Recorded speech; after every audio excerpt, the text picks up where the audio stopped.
This video is sponsored by Crunchyroll.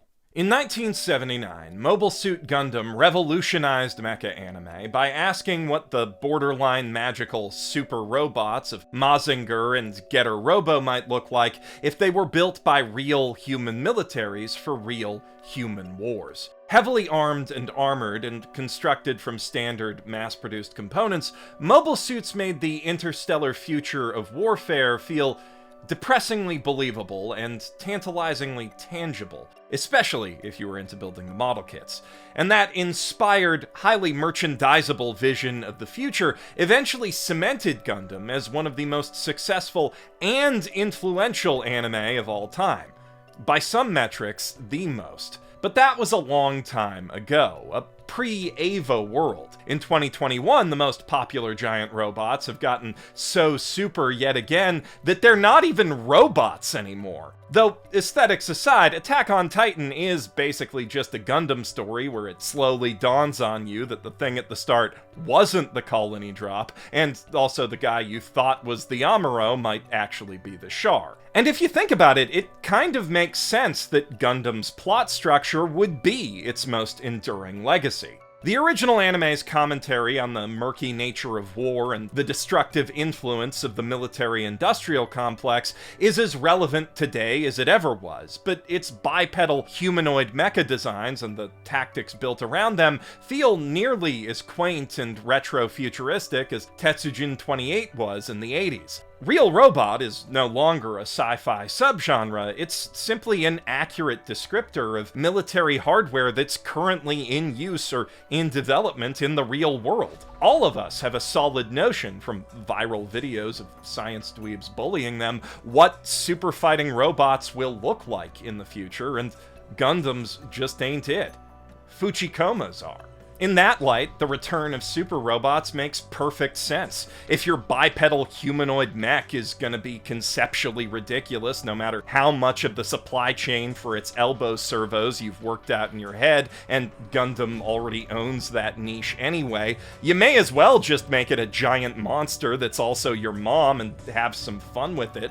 Though, of course, there was also always the option of simply telling a realistic robot war story where the robots don't look like big metal dudes. Which is exactly where 86, the debut light novel of Asato, adapted for the screen by A1 Pictures and director Toshimasa Ishii, comes in. 86 fully embraces that animalistic Boston Dynamics aesthetic in its mechanical design, taking cues from the arthropod kingdom to build a platoon of lightweight, highly maneuverable scorpion tanks, which it then pits against an endless swarm of AI-driven ants, spiders, beetles, and so on, known as the Legion. A drone swarm born from the festering corpse of a recently ended empire that tried and failed to suppress a popular uprising using AI warfare. Equally suited for battle in wide-open wastelands and the close quarters of urban combat zones, 86's wall-crawling, insect-esque mechs open up a massive range of new tactical possibilities for the writers and animators coordinating its battles to explore, while introducing subtle new technical intricacies to troop movement and positioning that make those battles feel crunchy and believable. If you're the kind of person who enjoys running tape measures between tiny, overpriced resin statuettes in elaborate, lovingly handcrafted battlefield dioramas, you are gonna have a good time with this show. And 86's action is just as fast-paced, frenetic, and weighty in both a physical and emotional sense as any of your favorite shonen brodowns, so even if you're not, you're still probably gonna have a good time with it. Followed by a really bad time most of the time, but the good kind of bad time, like Anohana. With its massive cast of pilots and the mass-produced, standardized look of their machines, you wouldn't expect 86 to show a lot of personality through its mecha, and design-wise, that is certainly true. Each juggernaut bears its own distinct insignia, like the nose art on an old bomber plane, but apart from that, they're largely identical until they start moving. Every pilot has their own style, see, and that comes through in how their individual craft are animated moving through the battlefield. Watching them fight and watching them relax in the precious out-of-vehicle interludes between battle, you quickly get a sense for who each member of the Eastern Front defending Spearhead Squadron is. And that really needs to happen quickly, because most of them don't get to stick around for long. See, the Republic of San Magnolia, for which the squadron fights, doesn't consider any of its many mech-piloting child soldiers to actually be citizens, or even human for that matter. State doctrine reserves that label and residence in the nation's 85 districts for a silver-haired, silver-eyed race known as the Alba. All other ethnic groups in the country, collectively known as Colorata, are officially considered to be unevolved, subhuman pigs and forced to live outside the protective walls of the Republic in the no-man's land of the 86th District. Hence the numerical slur by which the people and the show are referred to, 86.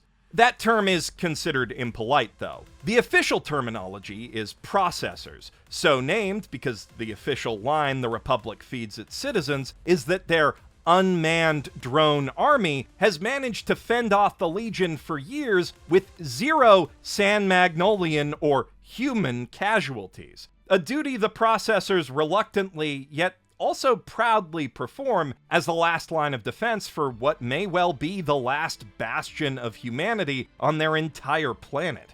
It is tempting to call that concept a mix of Gundam Iron-Blooded Orphans and Attack on Titan, but that's a very reductive comparison that misrepresents just how much of 86 is its own incredible thing. Of course, some Albans are involved in the war effort, but they take up strictly managerial, by and large ceremonial positions within the Republic's bloated, decadently decorated, and decaying command structure. These Alban handlers provide minimal tactical support to processors on the ground and under the Legion's radio-blocking RoboFly swarms through an experimental sense-sharing psychic network called Pararaid. Still, a few Alba do try to go above and beyond and do whatever they can for the poor people under their command, and none of them try harder than the record-settingly young officer who's assigned to lead Spearhead Squadron as the series kicks off, Major Vladilena Milize. Young enough to still be a true believer in the Republic's ideals, yet experienced enough to know how many lies and corpses the nation is truly built upon, Lena's goal is to end the oppression of the 86 entirely, but before that, she strives to help the processors under her command complete their service terms alive and earn their citizenship. Which is actually impossible because the Republic always sends its soldiers on suicide missions right before their terms are up, but she doesn't know that yet. Those naive ideals come crashing up against a cold, uncaring reality when Lena starts talking to Shine Nozen, aka Undertaker, the leader of Spearhead Squadron, whose ominous call sign seems at first to be an allusion to all of the handlers he's purportedly driven to depression and suicide through unknown means. In truth, though, it refers to the mission he's undertaken to record the names of every lost comrade on the battlefield and remember them even when his nation won't. Also to put a bullet in every one of their brains so they don't get recycled into processing units for the Legion and forced to loop through the memories of their dying moments for all eternity. Shine's mysterious sixth sense allows him to hear the screaming voices of those Black Sheep Legion constantly, and through the Pararaid system, his squad mates and Lena are forced to share in that nightmare. The reason the big evil robot army harvests human brains is to get around the planned obsolescence their creators built into them. Their standard CPUs are designed to expire 6 years after activation, which the Republic brass has kinda been banking on as their sole ticket out of this war. The expectation that it'll be over in 2 years is why they've been chewing through processors and equipment at the rate they have, why the only 86 left to fight are teenagers, and why San Magnolia is ultimately doomed to be swallowed whole by the still swelling, increasingly intelligent and unpredictable Legion forces. And everyone Lena wants to protect, 86 and Alba alike, share in that fate. That's not the only harsh truth Shine and his squad of lovable misfits force her to confront, though.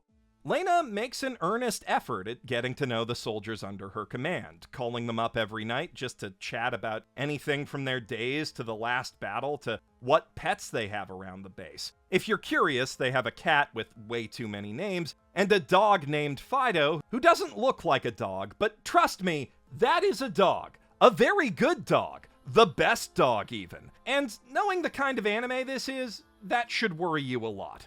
Anyway, though the squad doesn't think too highly of their commander, they do indulge her in this, which she takes in her extreme naivete as a sign of their warming up to her. But the truth is, they're worlds apart. She lives in a well-kept fortress. The 86 live on the battlefield. And though they're the same age as Lena, they are unmistakably young men and women, while she is still but a smart, outspoken child. And as their friends begin dropping like flies and the white pig princess feigns sharing in that grief like she could ever really be their comrade while she's sitting in the safety of her pristine little first district castle, their pushback quickly escalates from fucking with her to trying to challenge her outright, and then, after the girl he was slice-of-life etchily peeking at down by the pond mere hours ago is lost to a tactical oversight, Theo, one of the platoon leaders, just fucking loses it at her, accusing her of looking down on them just as much as any of her more openly racist co-workers, of hypocritically using them to satisfy her own ego. Which hurts Lena's feelings for a lot of reasons, not the least of which being that it's kinda true.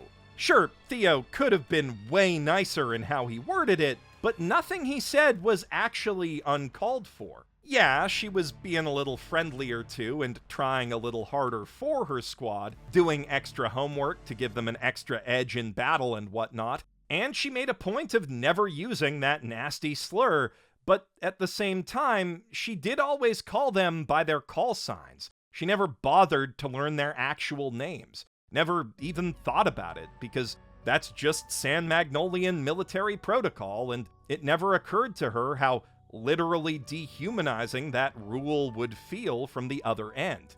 Lena was sincerely trying everything she could think of to be a good, not racist person, but she still ended up doing quite a serious racism because she failed to recognize how deeply ingrained racism is into the customs and policies that she's been raised to take for granted.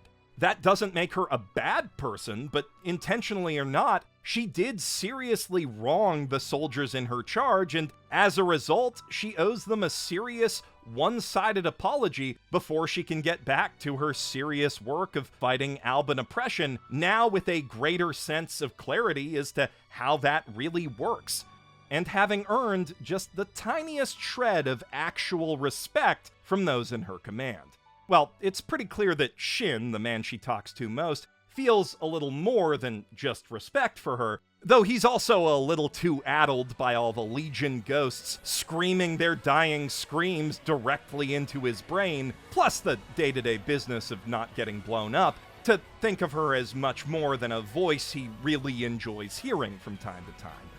I digress, though. 86 explores through its world building not just how racism divides and hurts people, not just the consciously hateful attitudes that drive the worst of it, but the way those attitudes, assumptions, and divisions get baked into culture and law and become effectively invisible to those who benefit from and help perpetuate them. Silver supremacy is literally woven into the very fabric of the symbol of the Republic, her five-colored flag. What was meant to represent the nation's ideals instead reveals the hypocrisy behind them. Its central stripe, representing brotherhood, is the white of Alban hair and eyes. The freedom, equality, and justice that its other colors promise was never for all. And even among so-called true humans, it was never gonna be evenly distributed. The fifth gold stripe represents the nation's noble class that survived the fall of its monarch mostly intact and assumed most seats of power in the new republic after the dust from the revolution had settled. And to this day, those nobles are the only Albans who, even in wartime, get to enjoy luxuries like fine pastries and cakes made with real fruit. This is, in my opinion, one of the most accurately complex yet easily comprehensible models of how modern systemic racism works, who it benefits, who it really benefits, and how those issues intersect with and feed the military-industrial complex of any anime or piece of fiction, period, I've seen in a long time. And what's truly remarkable about it is how seamlessly it folds those ideas into its narrative, making them entirely about its characters, the forces that have shaped them and now stand between them and their goals. Like the themes of Cowboy Bebop that we discussed a few weeks back, this never feels like political preaching, just an interesting, nuanced complexity of a well-developed fictional world. That's not the only thing 86 has in common with Cowboy Bebop either. Its characters have a similar casual chemistry between them, and it draws on a rich vein of broad cinematic knowledge to convey different moods and ideas with wholly different cinematic genres from episode to episode and scene to scene. And boy,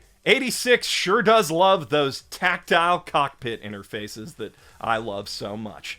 Though that's also something it has in common with Gundam, and it has far more in common with that series, sitting squarely on the operatic end of the space music spectrum, even without the space part. Beyond showing us a world we can believe real people really live in, these details ultimately serve to build a comprehensive picture of an ever-evolving theater of war that threatens to tear that world to pieces. And while it may seem like I've talked an awful lot about this show's plot and the granular details of that world, the truth is I've only shown you pieces so far. Barely scratched its surface, really. I could talk your ear off about different Legion models, the fascinatingly, believably flawed AI model that drives them, the mechanical subtleties of the juggernauts used to fight them, and their later, slicker Season 2 upgrade, which I need all the model kits of right now. There's a great deal more to discuss about the Alban Republic and its culture, beyond the oppression that built it, too. Not to mention spoilers upon spoilers worth of world building beyond that. San Magnolia wasn't always the last human nation on Earth, after all, and we're not on Earth, for that matter. This is its own fully realized fictional world with a rich, complex history that stretches well beyond San Magnolia's borders and well into the past, which at one point encompassed many different cultures and models of governance, each as well thought out as the place where our story begins. Each of which could easily add new wrinkles to the seemingly simple refugee-on-drone proxy war thing the Republic is currently waging.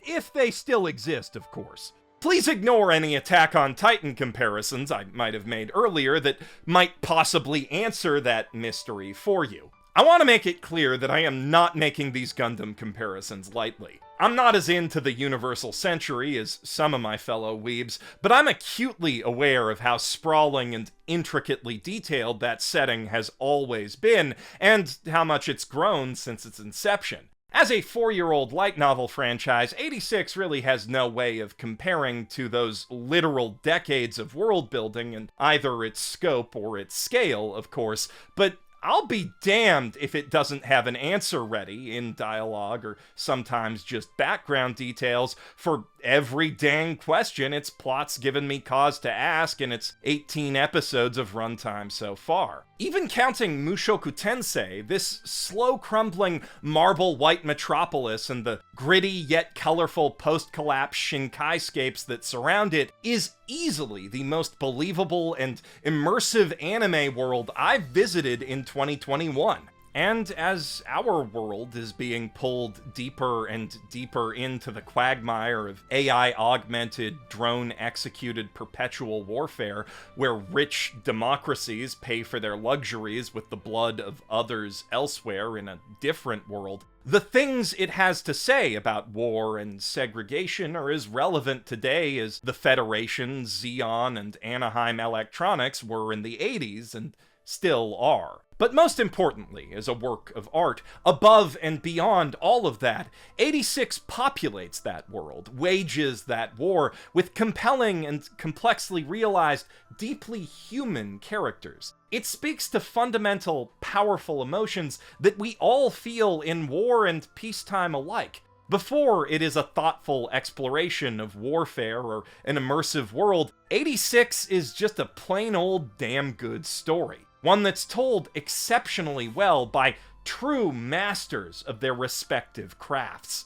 86 marks Toshimasa Ishii's first solo outing as a director, but you wouldn't guess it to look at it. Its shot composition, plot structure and pacing, sense of atmosphere, and deliberately devastating sudden shifts in style and tone all speak to the sensibilities of an experienced master, and with good reason.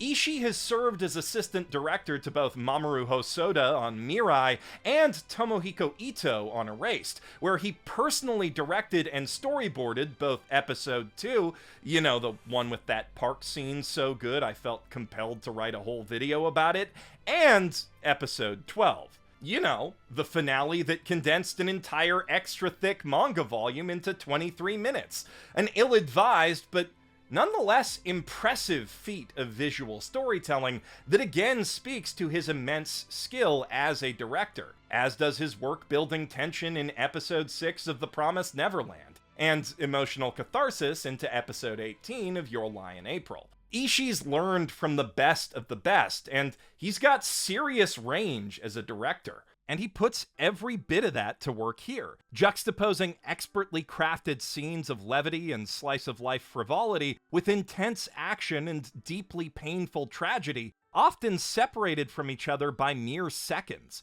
and all conveyed with sharp, evocative cinematic framing. Even as the Alba bury their heads in ignorance of the war outside their walls, the show refuses to let us forget how little truly separates the two worlds they've constructed, what the Great San Magnolian Peace truly costs, and how fragile it truly is. 86 isn't just an impressively put together production, every facet of its style supports its substance.